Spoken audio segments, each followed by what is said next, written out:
Hello বন্ধুরা, SS কিচেনে সবাইকে স্বাগত জানিয়ে আজকের ভিডিওটা শুরু করছি। আমি শ্রাবন্তী।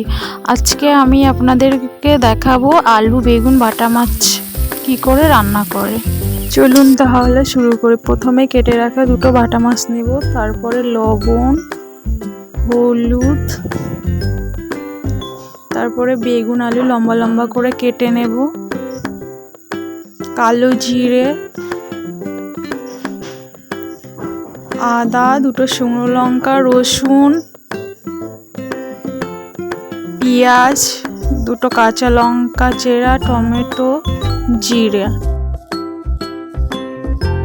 তাহলে চলুন আপনাদের রান্নাটা দেখাই। এখানে আমি ভালোভাবে দুটো বাটা মাছ পরিষ্কার করে ধুয়ে নিয়েছি।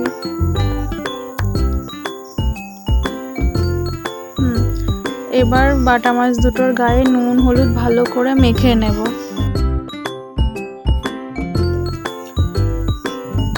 এখানে বাটা মাছের গায়ে নুন হলুদ ভালো করে মেখে নেব। অন্যদিকে আমি গ্যাসে কড়াইটা গরম হতে দেব। এখানে কিন্তু বাটা মাছ রান্না করার জন্যে কিন্তু আলু বেগুনগুলো লম্বা লম্বা করে কেটে নিতে হবে। লম্বা লম্বা করে কেটে নিলেই বেশি রান্নার ক্ষেত্রে ভালো হবে।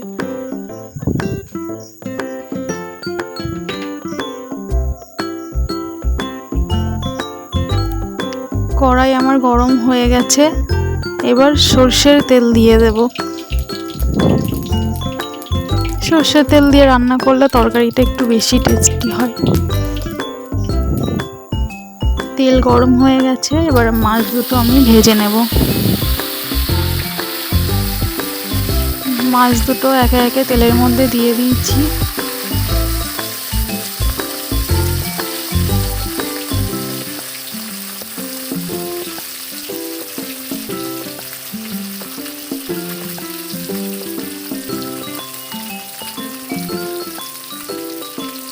এখানে মাছ দুটো আমার ভাজা হয়ে গেছে। উল্টানোটা আমি আর দেখালাম না। সুন্দর করে একটু লাল লাল করে ভেজে নিতে হবে। এবার এই তেলের মধ্যে আমি সেই লম্বা লম্বা করে আলু কাটা সেইগুলো ভেজে নেব একটু লাল লাল করে। ওই মাছ ভাজা তেলের মধ্যেই আলুগুলো দিয়ে দেব।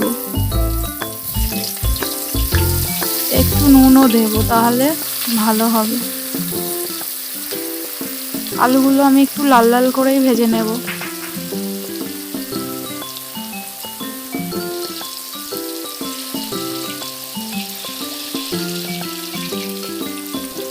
এখানে নুনটা দিলে কি হয়, একটু ভাজাটা ভালো হয়। নাড়াচাড়া করে নেবো একটু, যেন ভালো করে ভাজা হয় এপিঠ ওপিঠ।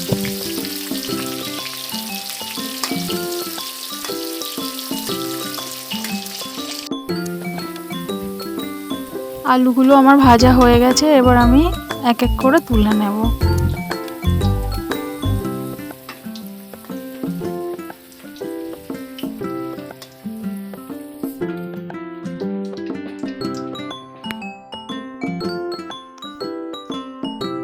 এখানে আমি আগে থেকে রসুন বেটে নিয়েছি, আদা বেটে নিয়েছি, আর জিরে আর লঙ্কাটা আমি একসাথে বেটে নিয়েছি। আর আমি গোটা রসুন একটু ঝোলের মধ্যে দেবো বলে রেখে দিয়েছি। আপনারা চাইলে দিতেও পারেন, না দিতেও পারেন। আর সেই লম্বা লম্বা বেগুনগুলো কেটে রাখছি, ওগুলো তো দেবই। আমি সেই তেলটা আর ব্যবহার করব না, আপনারা চাইলে ব্যবহার করতে পারেন। আমি নতুন করে আবার একটু তেল দিচ্ছি কড়াইতে। ব্যবহার করব, অন্য একটা তরকারি করব। ওইটা ঝোলে দিলে হবে কি, তরকারির কালারটা পোড়া পোড়া আসবে। এবার তেলটা আমার গরম হয়ে গেছে, এবার আমি কালো জিরে দেব ফোড়ন, তারপর পেঁয়াজ দেব, দুটো কাঁচা লঙ্কা চেরা দেবো, দিয়ে খুন্তি দিয়ে আস্তে আস্তে নাড়াচাড়া করবো।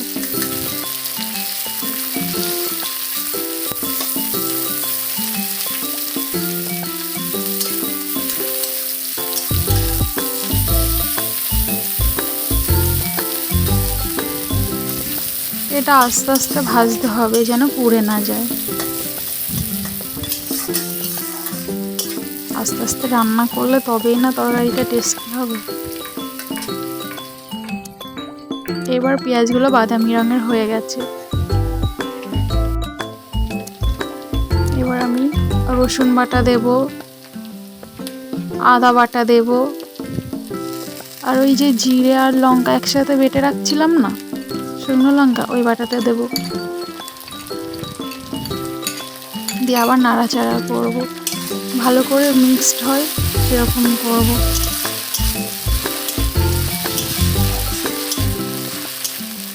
আপনারা চাইলে গুঁড়ো লঙ্কা ব্যবহার করতে পারেন, কিন্তু আমি করলাম না। এবার একটু হলুদ দেব,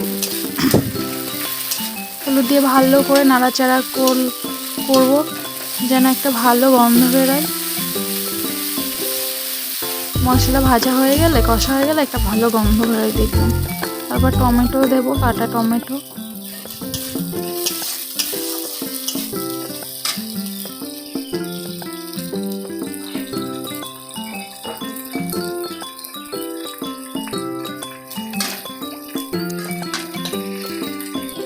এবার আমি মশলাটার কষানোর জন্য একটু জল দিয়ে দেব।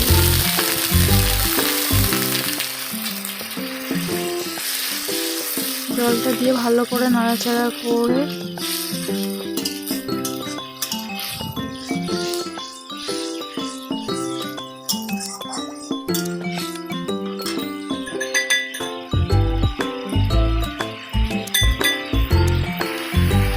নাড়াচাড়া করে এবারে আমি একটু লবণ দেবো, দিয়ে কষাতেই থাকবো, নাড়াতে নাড়াতে। এবার তলায় লেগে যাচ্ছে, এবার ওর জন্য আমাকে একটু ঘন ঘন নাড়তে হবে। এবার এরকম দেখতে হলে মশলাটা একদম হয়ে গেলে আবার একটু ঝোল ঢালতে হবে। ঝোলটা আমার ঢালা হয়ে গেছে।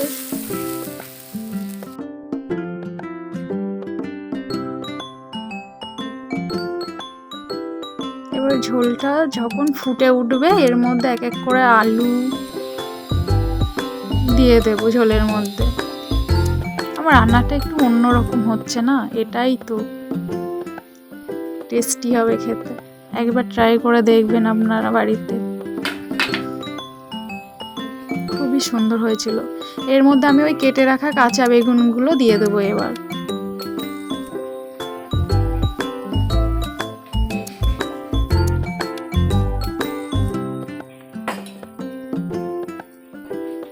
এবার সেই রসুনের কোয়াগুলো ছাড়িয়ে রাখছিলাম, মনে আছে, সেগুলোও দিয়ে দেব।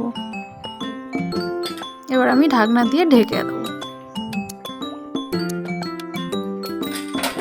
এবার 3-4 মিনিট পরে আমি ঢাকনাটা খুলবো।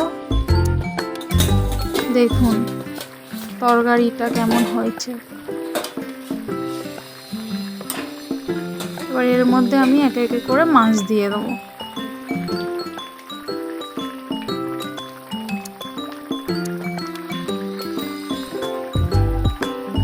এই রান্নাটা খুবই সুন্দর হয়েছিল খেতে। আপনারা একবার বাড়িতে অবশ্যই ট্রাই করে দেখবেন এইভাবে কাঁচা বেগুন দিয়ে ঝোলের মধ্যে।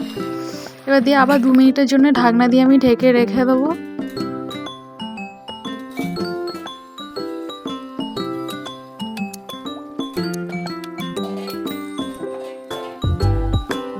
এখানে মাছগুলো একটু বড় ছিল তো, ওর জন্য আমার উল্টাতে অসুবিধা হচ্ছিল। দিয়ে আবার এক পিঠ উল্টে দিয়ে ঝোলের মধ্যে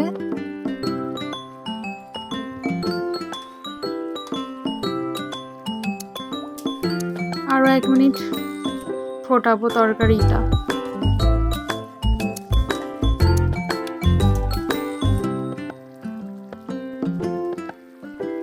এবার কিন্তু আমার রান্না করা রেডি। বাটা মাছের ঝোলটা কেমন লোভনীয় হয়েছে না, দেখুন তো। একবার ট্রাই করবেন তো বাড়িতে, অবশ্যই করবেন। এখানে কিন্তু কালো জিরেটা অবশ্যই দিতে হবে। কালো জিরের আলাদা একটা টেস্ট বাটা মাছে দিলে, বাটা মাছ বেগুন আলু ঝোলে দিলে আলাদা একটা টেস্ট লাগে। এবার আমরা গরম গরম ভাতে পরিবেশন করব তরকারিটা।